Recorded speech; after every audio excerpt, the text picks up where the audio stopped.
Can we start the next slide? So today I'm going to chat a lot about the sort of like vignettes of explorations and the projects that my team and I have done over the past few years. More specifically, I will be focused on kind of like thinking process around new interactions that we've designed for various projects before ChatGPT and after ChatGPT.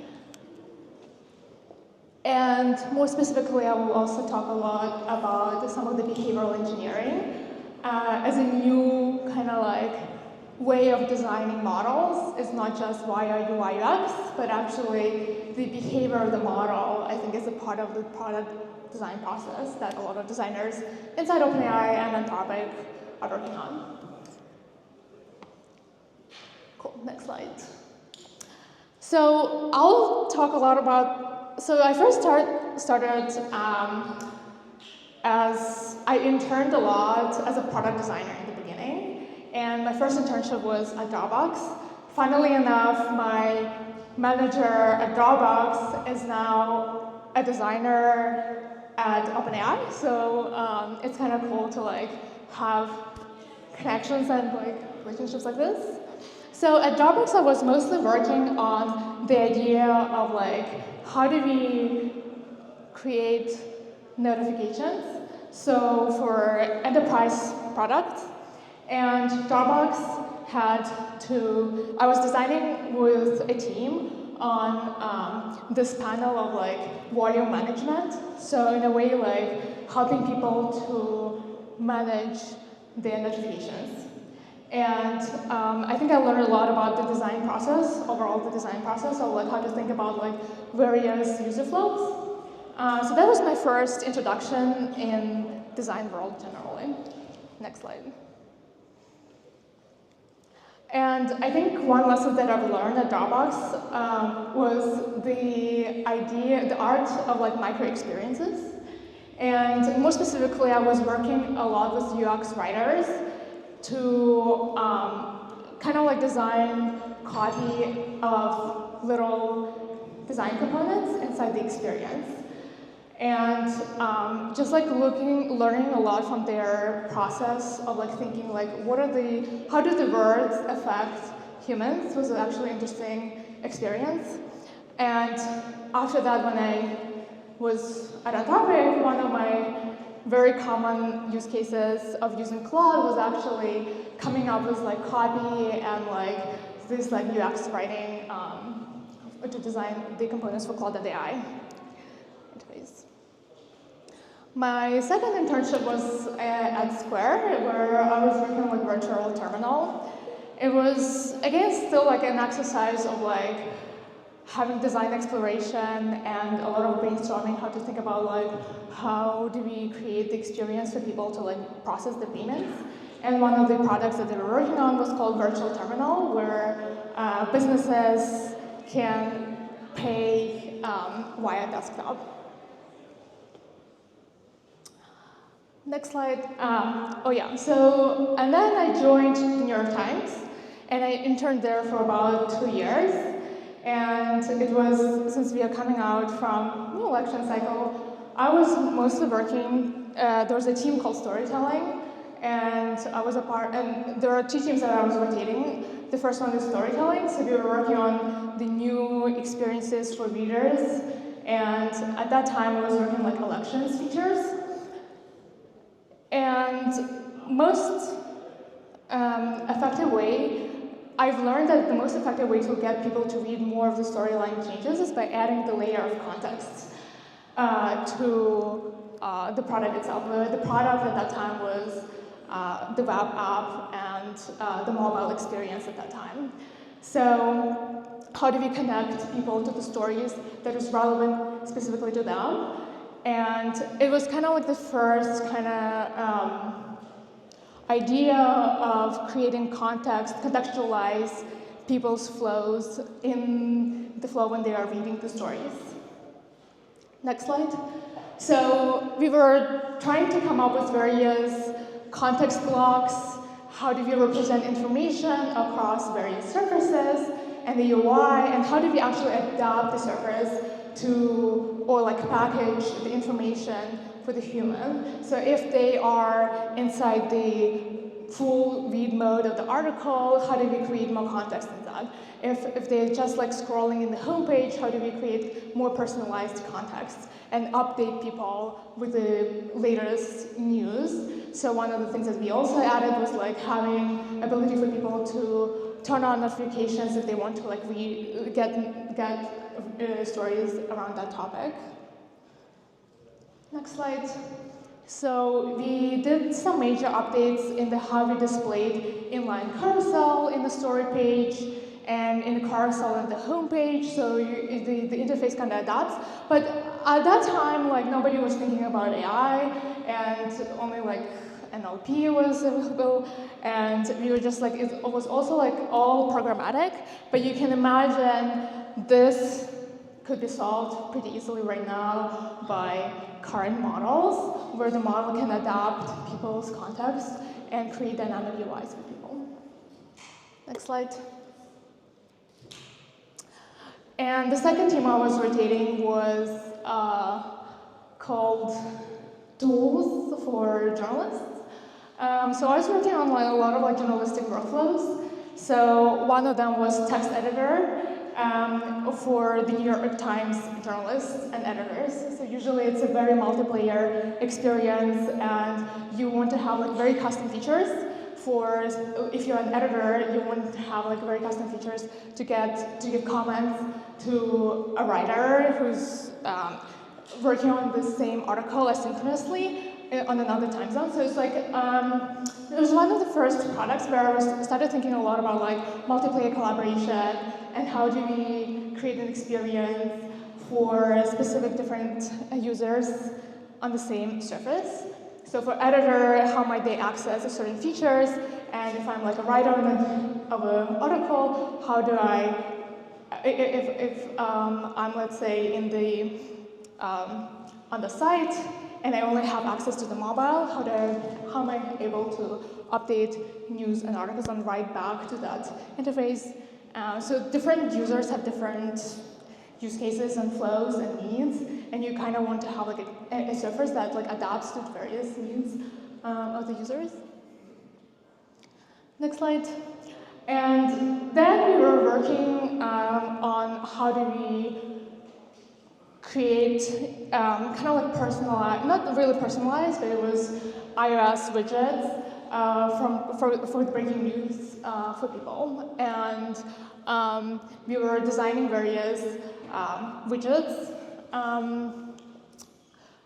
on like how do we bring like top news to people. But you can imagine like this can be extended to like extremely personalized news if you're interested in like very specific topics like AI or cars or energy. Like you can have like very contextual and up-to-date information from a major source. But you know, at that time, again, like I feel like this was like in 2020, 2021, and like we are now in 2025. And you can imagine the same concepts can be adapted to current AI models, where AI models can just like personalize everything for you and like do personalized searches and like give you summaries of the latest news and give you updates, which is, in 4 years, we launched ChatGPT tasks that I'll talk about later, that essentially does the same thing, but in a more dynamic way. And then I was working on some of the engineering workflows, like internal tools, and that was like one of the projects that I was doing. All of these projects are on my website, so I'm just like talking more about like this is high level like vignettes of my background and story. And the next slide, so on the side, so this is like my internships, but like I used to like do a lot of like side projects. So one of the side projects that I was working with like some human, with my friends, it was called Mesh. And the idea was like, how do we design a more humane command line, like a terminal, for a lot of junior developers and junior programmers. Terminal is so old and like mundane. It's like it's very non-intuitive how to use it. So like, I think this was an attempt to create a more kind of familiar interface to like use terminal, and it was kind of cool. At that time, startups like Warp has been trying to develop, so like I think some of the ideas, yeah, it was like Fig was also like a terminal that was coming out as a startup, so that was kind of cool project. Next slide, and then I think GPT-3 came out at that time already, and I was just like prototyping an idea of like writing IDE. I think writing is like one of my topics that I'm interested in, both like as an act of writing, but also creating tools for writing. And this was an attempt. It was a personal tool. I never like open sourced this, but it's a way to like create an interface where GPT-3 can autocomplete my writing. Another feature for this tool was like saving notes or like saving my writing on the laptop. So I think at that time there was no, GPT-3 was just like a next token prediction, so it's like only like autocomplete. I think after ChatGPT, you can imagine if you could do so much more around like editing and like commenting and have like much more natural collaboration. Next slide. And then when I was in the undergrad, I was kind of interested in, I was working on like OSINT, open source investigative journalism, and I was working with the Human Rights Center at Berkeley, and I was also taking like computer vision classes, and then I was like connecting dots. And I was particularly interested in like developing tools via computer vision for investigative journalists. And for investigative workflows. So one of those features is like, how do you extract details or rectify the details from the photograph or like the evidence for legal purposes? The next slide. I think this was also a prototype of a lot of journalists and like legal investigators read a bunch of like financial documents and like long form articles, and so like how do we help them to digest the information in a much easier way? So that was like an attempt and that was like, by the way, it was not like, I did not use GPT-3 here, it was mostly like very traditional like NLP techniques on how to extract entity recognition kind of thing from the article itself, and then visualizing it in a more intuitive way. Next slide. So this is the project that I worked on before joining Anthropic, and I was actually thinking of like doing a startup, and this is one of the most successful projects by likes on Twitter. I launched this I did this over like 3 days, and I used Clip, this contrastive language image model, and it's basically a text to image search. And I scraped around like 5 brands of like my favorite fashion brands, and like I scraped the images, and it was fine-tuned a little bit of Clip, and this is like text to image search, and the similarity was like computed by like cosine similarity. So that was like one of the practical kind of like how do we apply Clip in the real world, and I think people resonated a lot. Another feature in this prototype was like when you click on this image, you can go straight away to the link of the brand. And that was the first time you can like give any input, like you can say like James Bond girl, like you can have like any natural language input to like get like the most relevant images of clothes that you can buy. And then I joined Anthropic. Actually, I joined as a product engineer. At that time, there were like 70 people, and they just started like doing product. And my first project at Anthropic was called Claude and Slack. And I think this is the first product that, an attempt to have this like virtual teammate. And it's interesting to reflect back because At that time, the model itself was Claude 1.3, and Claude 1.3, I don't know if anybody has played around with that model, but that model had a lot of hallucinations. It did not follow instructions very well, so the model was not there, the technology was not there, but I think we thought of like, how do we integrate Claude in the workspace, in the organizational workspace? And some of the cool ideas that we had was, you can obviously add Claude, summarize this thread, but you can imagine have like much more autonomous agent in the workspace like Slack to go through all the threads, suggest new ideas in the future. And then another feature that we've developed here is every Friday, let's say you can summarize the entire thread from Slack, or the Claude can just select certain channels and like give like overall news of the company every Monday or so. But you can extend this into like something more agentic and autonomous as the model's capabilities grew over the years. So this was like 2022. Around like August or September, and was like pre-ChatGPT. But it was kind of cool to like see the future of this. And you can imagine like Slack is an interesting interface because you can directly like upload files, or like the Claude can have connectors to Google Drive or possibly GitHub and create this like workflows.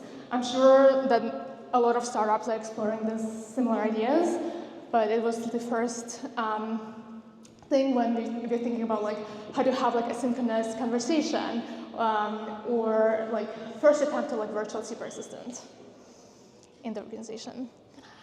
And then the first capability that Anthropic launched was called 100,000 contexts, and you basically can upload the Great Gatsby book and ask any question.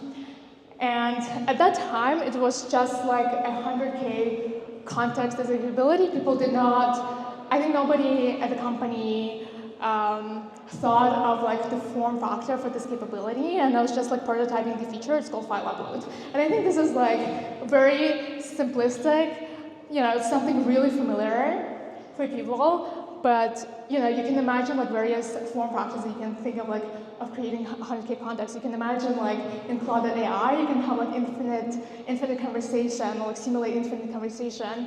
That this is like a way as a new form factor for this like long context.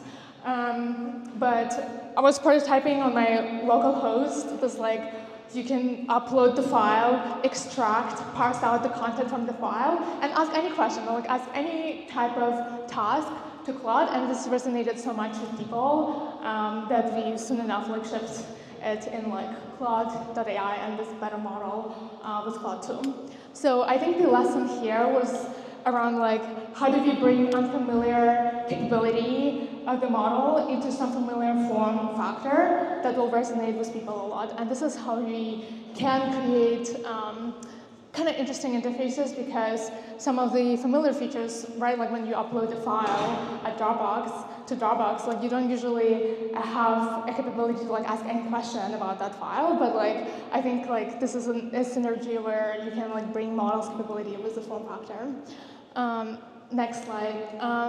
And then I was working like at that time before ChatGPT, we were thinking about deploying Claude into API. So I was working on the developer console for Claude, and yeah, it was just like the very initial interface that we developed. Next slide.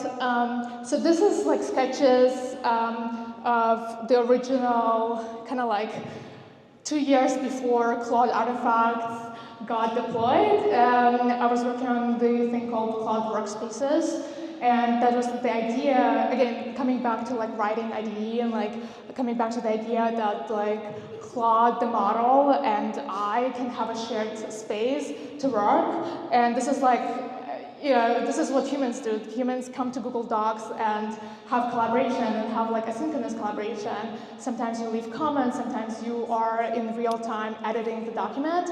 And it kind of like this was the first attempt to create this, have this interface where have like real-time collaboration.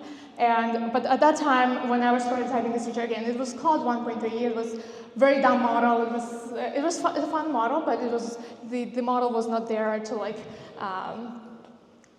completely deploy this. And at that time, like the AI landscape was like very different. Like nobody was talking about AI all day. It was pre-ChatGPT, and nobody knew how do we deploy this technology to the world. Cool, next slide. Next slide.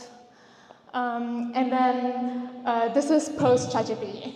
So ChatGPT came out in November 2022, and then I think Anthropic pivoted from developer API to target a little more consumer interface, like ChatGPT, but yeah, we wanted to like ship Claude to like new model with a new interface.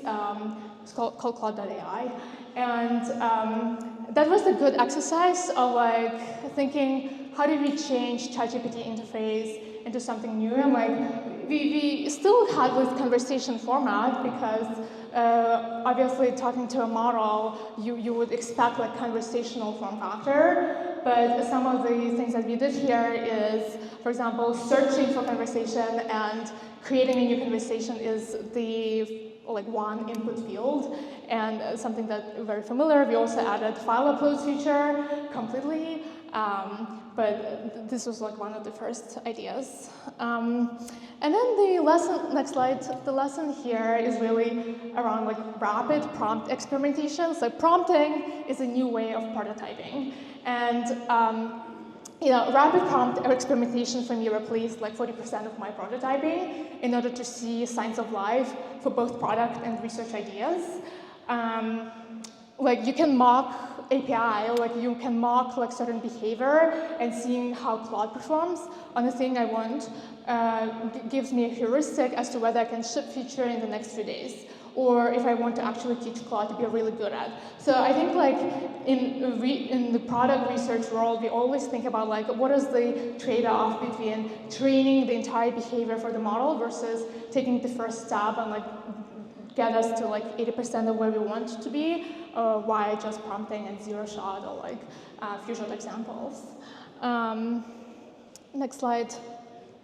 And then at that time, I also like it was changing from I transitioned from product engineering to research, but still has like an extensive interest in the product. And the reason why I transitioned to research was because I realized that the Claude model was getting really good at like front end, and really was thinking like, oh wow, like yeah, Claude can do much better than me in the front end tasks. But I think one cool thing that I've learned from here, so in this experience, we had this feature of like generating titles for any conversation. And one of the interesting things that we did here is actually have like micro personalization, where we took the 5 past last conversations of the user and like and asked the model to like what's the style of the user, what's the style of the user's writing, and then from that style generate the same title, like generate the title in the same style for the user. So you can imagine this is like a very dynamic, micro personalized experience that evolves, and it's never deterministic. It's like very generative and very dynamic and very personal. Next slide. So yeah, one of the things that I've realized here is like actually the role of the design kind of moved from designing in Figma user flows into something more kind of like designing the model behavior and literally like playing a lot with the models, prompting the models to to create like new sort of features. So yeah, if like you really want to like change the interface or change the chat interface into something different, you can actually quite literally train the model to do this or like teach the model to do that. Next slide. So yeah, this is more like becoming a researcher. So I was working on like small models being very intelligent. So like the first one was like Claude instance series that I worked on. Is like making small models are much faster and way cheaper, and was really good for like developers. And I think like research-wise is like very interesting problem of like how do you make small models be quite intelligent. Next slide. And then, after Claude 2, Claude 2.1, I worked on Claude 3 series, and mostly on post-training and like training the models for certain behavior. Next slide. But that was the first model card, or the first model card where we kind of coined the term called behavioral design. And I think this is both like from research perspective and from the product perspective, it's like a new term where you basically can engineer the behavior of the model. And engineering the behavior of the model is more an art than a science, although there is some science on this. It's mostly around like, okay, how do we make the model be more honest? And what does being honest mean, for example? Does it mean like being factually correct? Does it mean it knows what it knows? Does it mean, like, what does it mean for the model to be harmless or honest or helpful? And sometimes when you design certain values or engineer the behavior and train the models for certain behaviors, sometimes those values can be at conflict with each other. So how do you resolve conflict is a quite unresolved problem in the research itself. And it's very interesting, but for example, on the second column, one thing that we were trying to address is like the idea, how do we teach the model to like not refuse on innocuous questions, like in the creative writing prompts, like an example here, like, please draft me an outline for science fiction novel that features the protagonist who is surveilled by the deep state actor via social media surveillance system. And the previous model, generation of the model, was like refusing because it might have thought it was like pretty harmful query or something, but you kind of shifted the behavior of the model to respond to just complete the query. So it's all about the behavioral design. And after Claude 3, I joined OpenAI, and my really first project was O1 streaming chain of thought. So OpenAI created the paradigm, and the new paradigm of O1, like reasoning paradigm. How do we train the model to think for a long time to come up with like better answers? And that was done via reinforcement learning. So it's called RL on chain of thought. So like reinforcement learning on chain of thoughts. And the chain of thought is basically how the model thinks. And before we were thinking of like deploying this model to the world, we were thinking like, okay, like actually humans don't want to like wait for like 1 minute or 2 minutes, 30 seconds before the model gives an actual answer. And the idea was that like maybe we can stream those chain of thoughts, stream the model thinking into the interface. And this was done for various reasons, but one of the reasons was actually to improve the product experience. So here, you basically, when you ask the model a question, it creates like a streaming experience of the summarized chain of thoughts. So the model can give you an update what it thinks as you go, as you're waiting, and give you that. So this is like a separate model that we trained to do that. So it gives you, for example, here, this is an output, but it's basically like have a gradual progression of the streaming chain of thoughts. Next slide. And then I pitched this idea at that time to work on ChatGPT Canvas. And it was basically, the reasoning was very simple. I think a lot of tasks that people use ChatGPT for is basically came down to like writing and coding. And we've seen a lot of people just like copied and pasted a bunch of content into ChatGPT and tried to ask a question. And obviously that was like quite a natural way of using the model. And we wanted to like shift the perception of like, going from chat to collaboration. So the ChatGPT, not just like a conversation partner or like conversationalist, as it first got deployed in 2022, but become more of a collaborator. And you can trust that collaborator because the model got way smarter and the model is so much better now. So basically the idea of like real-time collaboration of you and a model on the same interface with the surface. Next slide. So we targeted two main behaviors is like coding and writing. So with writing, I should have done some demos, but with writing, you can essentially create like let's say like you write us an email and you can draft the email and you ask the model to like iterate on the email, or you can directly edit the email itself in the Canvas ChatGPT, and we're actually bringing more writing features into that, so you can like specifically highlight specific section in the writing and then ask a follow-up question. And when you write like a personal essay, not only you can like brainstorm an essay with ChatGPT, but also ask the model to act as an editor and like critique your essay. And in that case, the model which will create little comments on very specific sections or like specific words if it chooses to. But the idea is it's the same as if like I leave the comment in the Google Doc, but it's the idea of the same like how humans collaborate on the doc, same should be the model.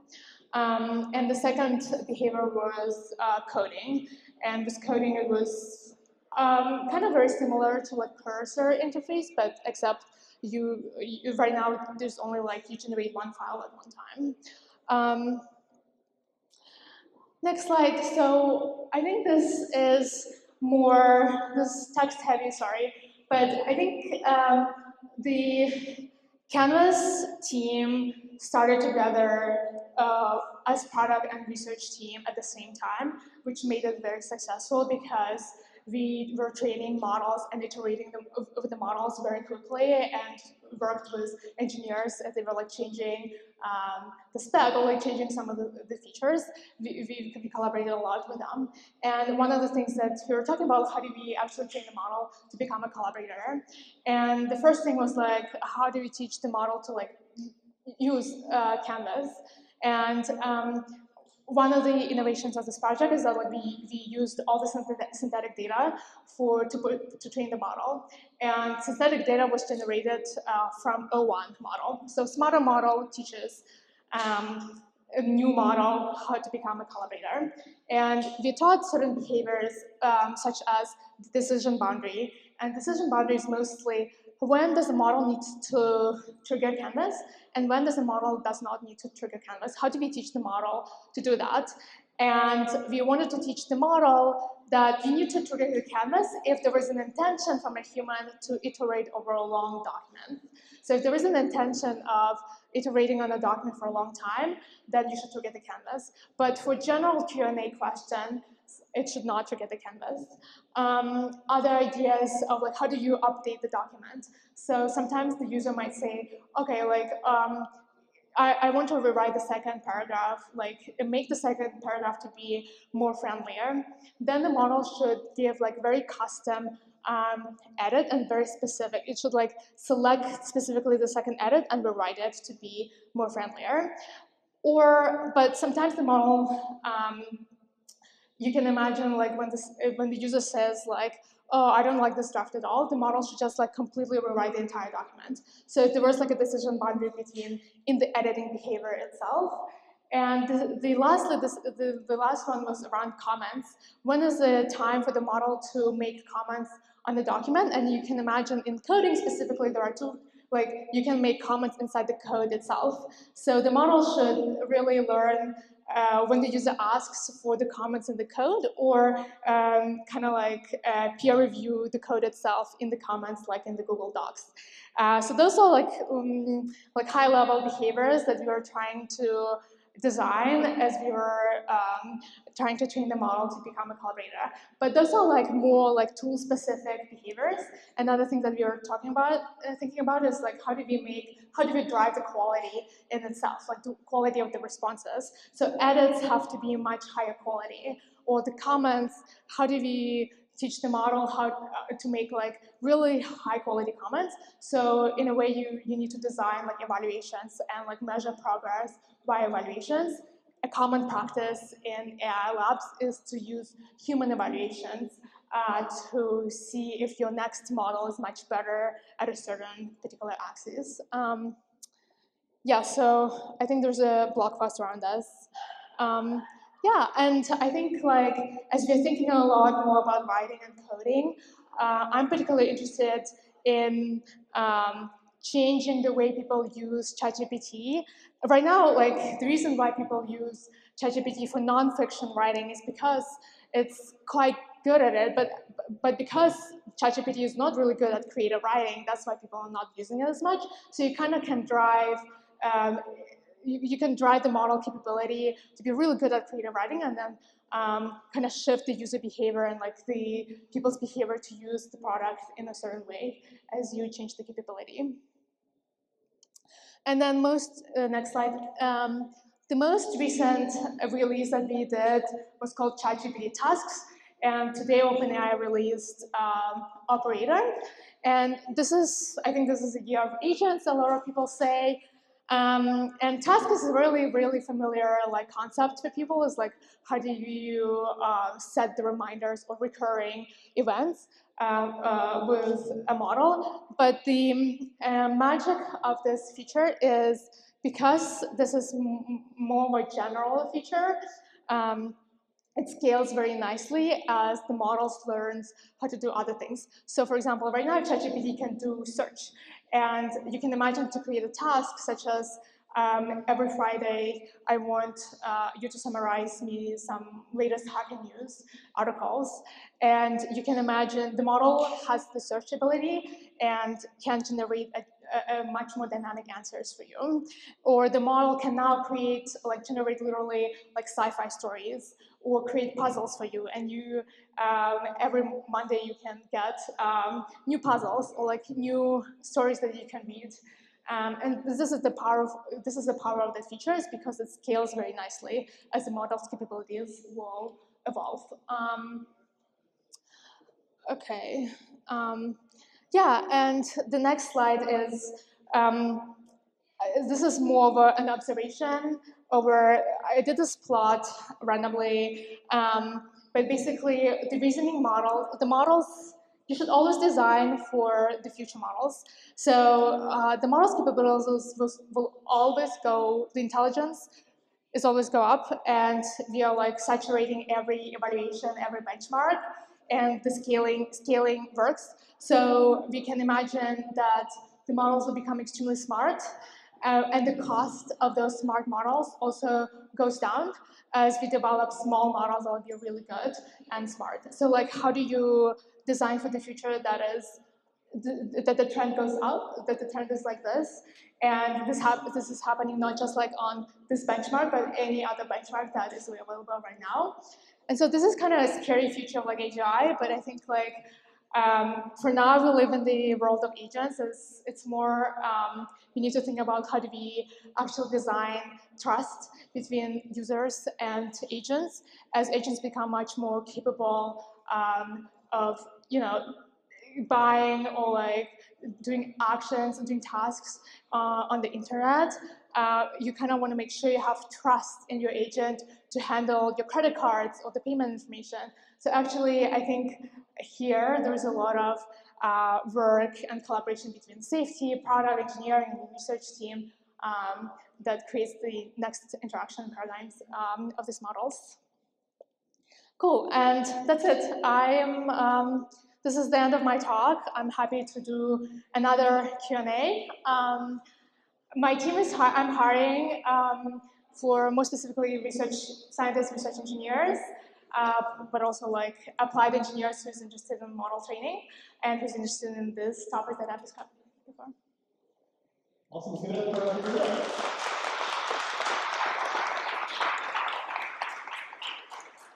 Okay, so we are moving behind schedule. So we have time for like, let's say 2 or 3 questions. So I want to give folks with like really burning questions.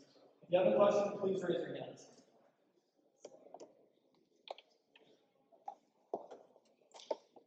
Hi, thank you for that. You mentioned about designing models, designing them to be more trustworthy or make less hallucinations by artificial. What are the levers that you can pull with designing a model? I think obviously things like hallucinations and factual accuracy is like ongoing, like continuous model improvements.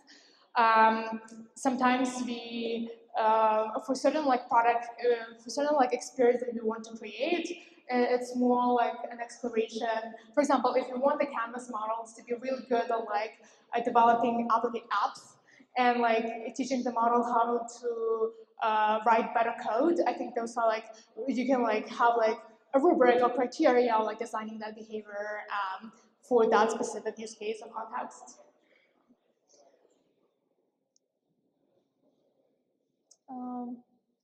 Question? Hey, hi. Thank you so much for sharing your work. It was really inspiring. My question, as a designer, I also have like quite a different ideas, but I'm like kind of always limited by my technical abilities. But I like know a little bit coding. So if I want to go and start off making my own models or prototype certain ideas, then what would you suggest I should do, like as a stepping stone, as a starting point? Yeah, I think like in a lot of times I've worked with product managers and designers on the team, and they all always like prompting the model for like various things that they want to do, and like playing around with technology is like a good thing. I feel like now you have access to the best coding models ever in the world, and like they're trending, like to become like better. And so you more like you can use ChatGPT to like help with coding, whatever, and like even you can use like ChatGPT to like make an app that you want and iterate with the ChatGPT in natural language. I feel like that's the magic of like this creates like so much accessibility and democratization for non-technical people to do like more technical work.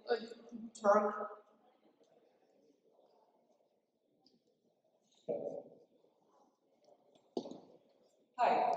I just wanted to know, in general, in your opinion, where you think AI interfaces are headed. Do you think it's mostly going to be a conversational thing, or do you have some kind of idea that it's going to head somewhere completely different? I just want to know your opinion on that. Thank you. I think my vision of interface to the AGI is basically like self-morphing interface. So it's like when the model knows that you really want to write an article, it becomes like a writing IDE. If the model thinks that if your intention in the interface is to code, it becomes like a coding IDE. If you just want to like browse or like search for like very like small general question answering questions, it becomes like it becomes like a generative interface, like generative operating system, and that can handle tasks for you too. So it kind of becomes like invisible in a way, but it's self-morphing, and it's self-morphing for your intentions, and like becomes very personalized in that way.